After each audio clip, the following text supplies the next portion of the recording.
you're victims to what is happening. Me say you're sponsors and accomplices. Yeah, sponsors and accomplices. Yeah. Now, idea I cause I come once a mean. Who be a lie to ma? Obi kura be for what did you attempt defending this what is happening? But the sad aspect of it, honestly, nipa na obe fra all defending these things. The people are all defending no. Omu nim no. They don't even respect you. They don't even know so you exist. To them, you are just like we were here. I mean, who said that means they don't respect you. So sometimes you begin to wonder why people will have a certain energy defend obi asabi omu krasa sabi we nipa. Na adena nipa no ye no and secure we welfare in any way. That tells you the kind of people we are. Very gullible and very fragile in mind. Most are insecure. You name the purpose as so no sense of purpose, no sense of direction. Yeah, they say, yeah, they ho need the. And these people are strategically placed themselves at a position. Omo, they show mo no mo busian for. Now we bet me ye tam. Alaska said we see can Cecilia da pa issue. How come? Say such an old woman. Bet me $1 million. Akoguni dem adwuma oye onya that spite no akasa oye private business o. Abaimu and a watching from nem kwana nyina besi ne adwuma be na oye oton nipa na so oton gold $1 million egu ni dem asam ne ba ya can you saw journalists on TV so e defend abra na ma me kwan kasa. That is how silly some of these people could be, all in the name of politics. You know, one political party as asem onimu say onimu aba sorry or defend it. We cannot build a society with such attitude. And until some people have gotten to the top, realizing say, yeah, you from the Nimyansa. The Nimanasa Yankasa. Omokasa Umbejai. Mediba besi BlackStars issue so. Yeah, call AFCON. When the name say ya kwabansan sansa. You knew, I knew. When the name sports journalists at to Kroma, they omunim say team in your team, papa. They know. But or quite GF everyone take it among the team Nechintino or Biana no on can or can you better. So personal benefit, individual benefit, personal interest. And that is why I was telling you, politics and I about a sex pool of personal interest and greed, politics, corruption, and I yet home. And yes, obia a several interest that you forget about everything. Since when they make it oko AFCON. Yes, it's a car that's no $7 million now. Oh, Jacob now on Sabaka. Now you see, I budgeted 25 million. Sometimes you budgeted 20 million. Yeah, they question and the uncoswa said ye soon positive. They make sure say, but this is kind of man sansana yaba. A budget na yere kono. This is on Maya, Alaska. So to a near the BI yet you idea ni air IMF Sikababa. And send it to me and make certain initiative. Otu when you hear economy na sinking to the sense and kwakura fosika kwa na ban afem abona bosia. Pensioner sika ya bona bosia. Amanfo mo de omusika call bank ekoye business no and ye de ensa to so in the name of debt restructuring. Musika no opo a opese wonsa ka usika na wonsa nka.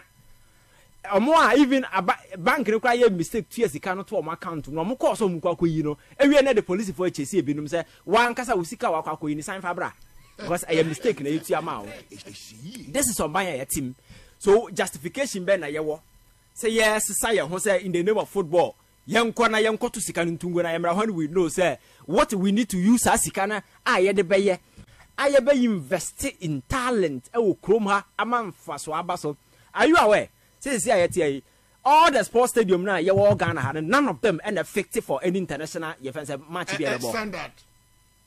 BlackStars AFCON be a training no. Now you never be grand training because Accra Sports Stadium no. Yeah, there are more concerts for say or more so. We don't value football. The only thing we value is the BlackStars, and the only reason people value is say would you achieve $1 That is why I keep telling you that the BlackStars has become a cash cow. But you say. Nipana yebu man ye nimnyansa. We are blinded by greed and personal interest. And you know, I don't know wrong. Or he doesn't see because the intention isn't to come and serve people. Say or about the national interest, let's see baby or baso baba yen huye. And the budget the ministry no yen e ko.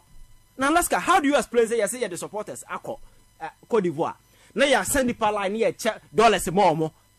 Serious. O man sika o. or mine sick and ye send the pala near $10 more. I know the day when I account to wine. When we have a commission report after the Semuno could see what Brazil is $2 in the call air back, you know. The commission report says, yeah, tournament, don't bar supporters. 92.3. I'm telling you that there are Ghanaians who will be willing to go to Cote d'Ivoire and support the team.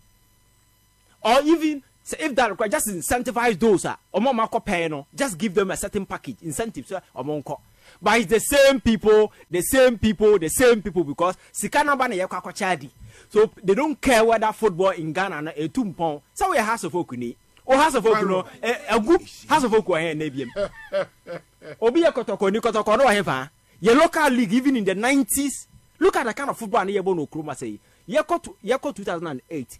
Your friends said first time I Ghana, I said 2006 was a Yako World Cup or Germany. No. Local players were part of the contingent. Some of them were eligible to play. They played in the tournament, they played well. So don't tell me say your local league na say it's the same system that is supposed to invest those money into the team and make it better. Say talent. But black man, we are wicked, we are greedy, always we want money. Now let's get few and people for common primary. Look at some of the guys are winning more. Said an BOT ACK, people who could not even feed themselves. Today, omuye millionaires are Jessica just to say you better get into position. So what kind of corrupt system na you set it up? I know the day no. Okasa gu. So until say you never realize say Alaska. Yana ye hu nyo bia na ye obia. Woti ba bi no say nyame adom be ya obodam nyame ni adaje. Oh, I'm telling you. Nyame adom. Now do free say nyankopon all time. Nyankopon ni time many pa mu nim nyansa, because that is what we've proven say nim nyansa. So nyankopon ni time. Now come do is to ko ha the amanfo ko why busy. He doesn't have time for fools. We need to set up Yankasa no, we are sponsors of what is happening. Yana Yama ho kwan na AC. We only pretend say we are not part of it. Me say the only difference between omom wosoro na ya form na say obot soro na ya form. Ye nya kwan duru ho, ye duru ho e be west. Right. It must start with orientation. Politics in the NTS na hu say leadership no, the core element. Me say the basic and the most important element in leadership setup is empathy. Now placing humanity at the center of leadership. BOT to everybody. Or yaro betima ko hospital. That is the basic thing you look at, because onya sa nema me no betima to bibia hye no ho. And then man complete money nipa desani. So if you care, then those are the things you care for. That's what I'm telling you there. God, you ever Ghana for her among nurses, some go UK to do care. Omo care for wine. Some of the people they care for are imbeciles. Very well. Some are done in the head. They have no economic value. Why will government spend a huge sum of money, import people to go and take care of imbeciles who have no economic value? Humanity. They are human beings. And they are vulnerable. They need to be taken care of. Yeah, omo ho den amo ye adwuma. O yo ba na pa adwuma da. Just a kwabrane a woni sika no dancer. Na yesara na na masori dem say ye pe heaven akọ. Mo bodam. I'm say and da bia me kan say me hu so obi yes o pe heaven akwa na as nyame no sometimes I'm so onye serious. Alaska. We are very wicked people. So obi so pe heaven. Yeah, black for yi. I saw them ginge because nipa na mo gu ho mo yesa na ya na ye di bone. And now even corruption could do church. And a man your matitity, sorry. Ignorance nipano mu woman to the fear and the intimidate you more, and they are impoverishing these people, taking their money. Right. Because when your position are free say, oh no, so they come few days after and they are flaunting cars and as for who's no be him no kind of numerous social media. Right. So what by yes, you can nipatie ya. Ewa. And no kind of numerous some quiet officer or yen. Also known to mean that we board a market now, Billy Mason, or catches or you passport a free shoe, now matter near body the yen and Yame. And I'm going to say, Yamini is serious and Casanco for inca born in this war. Instantly now the justice a man. Because you don't allow some of these nasty things to fester. Alaska. Right. We need to rise and be reasonable and be sensible. Now I'm fast and the politics. Now who's a politics in the politics and some nipa. You're yet to serve the interest of all. Sabaya, ne output, you know, ever benefit, you know, be a benefit. Now, who comes a min quantity that be copied into ya? You are not a leader. But see, leadership, no, prioritize it, humanity, a putu humanity at the center of everything. The whole yard, now, you don't only look at your, hey, me car for, hey, me phone here for, me way for, Madidia, me now, Alaska, what's the chrome? na unkwa na wadi dia me na come di obi ota we nyansani na me ka say oko is logom wo na wo rapport about my last point in there oko is logom wo billionaires club that's fighting as for you ya nyina ya jato mu Alaska so omu nko omu meeting no omu nko no nom drinks na omu pie ba cars akese omu pie ba na hiafo no obi ani kro obi ayira I'm coming to someone. Because so if you are rich, you are only relevant because poor people are around. So you need to respect the poor people. Because meeting all the poor people have vanished. I can't the you need to respect people. That was Ivan J. Innocent. Senior Boham as Alaska. We have a keep on a court now, but a keep on now by the technicians. We are aware and intermediate listening on disjointed in the technical team. Manda Mensa also Alaska Moyade also the share the BOT and Ivan. In fact, I want to say in fact Omunyanka time extension. BOT Alaska. You see, I can't be 6 with near the 1 minute. I will say BlackStars. 2 group of people in a build nation, a destroy nation. 2 groups of people building nation. No, I'm saying destroy nation. Okay. Those who know and refuse to speak out. Okay. And those who don't know and speak out. Those who know and refuse to speak out. And those who don't know and speak. These 2 group of people, no me bomb mine. What I say? It is a man be ababa. Bisa ho say, hifo na wonim bi o maka ma no atom. Enti wo professor no ne doctor na woto a wonim no kro na won kan wo bomb mine no. Ye nye dede ne yepe o. Die na me se me ko Singapore sometime. No obi a wakọ Singapore bi a national capital no so the Singapore. Okay. Na duru kwasie da. Na woto ani na wo hwe Ferrari nam kro no mountain so say here yare. Here yare poverty is a disease. And it's a curse. And you see, poverty is created by political class. Poverty is created by political class so that they profit from it. Na kadia na fesanka what create low housing. What's the see adanya here ni me so call Libya me fa unkwachi. Libya bunch me see adanya ma edru maybe no. Now there was a surplus of housing. No mun try electricity bill. Not a desert so. Ya more them. Uti kromu ha. Udwi dan we good ya board there. 1 year ubetwa. Nyankopon di koko che Ghana. Ene yadri koko ni nyina gu tu galamse. Ye wie ye no ene China a commercialize cocoa production. Few years to come, China will be the leading producer of cocoa in the world. Ye might hold 5 years. What's the AFCON then? Football is the passion of the world. Adia bako pe ene timi ka Ghana boom. Enye politics nye religion na sports. Very well. Enti honsu no said the Ghana for pe be di o ma bro. Chaso ma se be. O ma seda. Was say education, was say industrialization, was say aviation, was say health sector. Bako pa aka no so de anka wo de yemfem pa ani so so and so what the omo boya bra yesu nko. So me this AFCON thing, what are we going to talk about? And say them catch on criminals perform better when you criticize them. They perform better when you criticize them. So it makes them to know the loopholes in their crime. Okay. Because you pinpointed it to them and they will correct their mistakes. Now you can yanka Ghana, you avalanche of talented players. Seriously. Ghana about football, you upon the talent in the chair. Ivan is in health and sciences. 2 kinds of energy move every world: potential and kinetic. And Obi scientists, but say this language I make can say 2 forms of energy move the world: kinetic and potential. Potential is about position. And in Ghana and Africa, we have a lot of potential energy.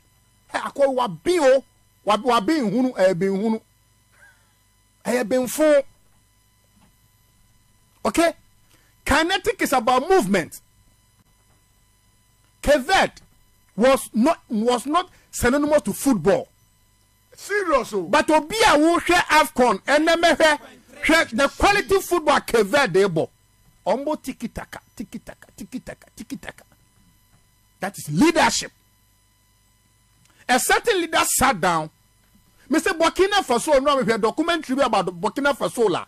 Energy waste in Africa, no. Or my creative system, or more power Africa, Chelsea, or be out to Chroma, exploration of mining, any waste, tabano, Fabro Umbeto.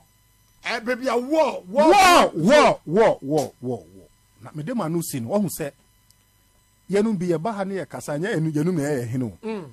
You see, when you see the light, and you don't bring others out of darkness, nature will punish you. Wow. When you see the light, and my father can say, you say, those who can read and choose not to read are not better than those who cannot read. You are all the same. You are all the same. Fantastic. And when they God will punish us. What can who say? Abane bought mine chrono, we Yankopon nipa. What the Bible, I don't go to Toronto. Go to Ghana, 2 verses 4. Not for preach was on there. Go to Ghana. Ghana chapter 2 verses 4. I want the address. I want the address. I could follow Dimani Sika. Now I hear ya on your tintin bio on us for. No what domino. Until Yesico Beja. You see, we should begin to quote the Bible from our own way. Toronto, Galatians, ne crow. Send ye true Bible bio and Kagana bebum. Ghanaian chapter 3 verse 4. No, I'm not sure say. And I say, so the AFCON Sika Kona could dinner we have a few said the Ocorona. And I didn't feel the coin. Over Bana, you go ferry. Share Bible, any Koran, crying. Send none yes, not true Bible. And Kaibenya Ghana chapter 3 verse 4. I want the actual say, so AFCON now the $8.5 million cop. Now come on ball 4, a coach 4. Tarka dash and 4, Obebefiana do 4. You may see. Better not touch you to the coin. Is it your coconut? I don't know. And this in Mamma Sremo. To me at the chance. I said to me, near that, I heard him quite. What be a mistake? Either so your national chairman, General Brandt is like, yeah, Wama power no. Boy, Bebu Krumhano. I do to Cotonato. Right. Better not touch a certified economist and I would take Ivan.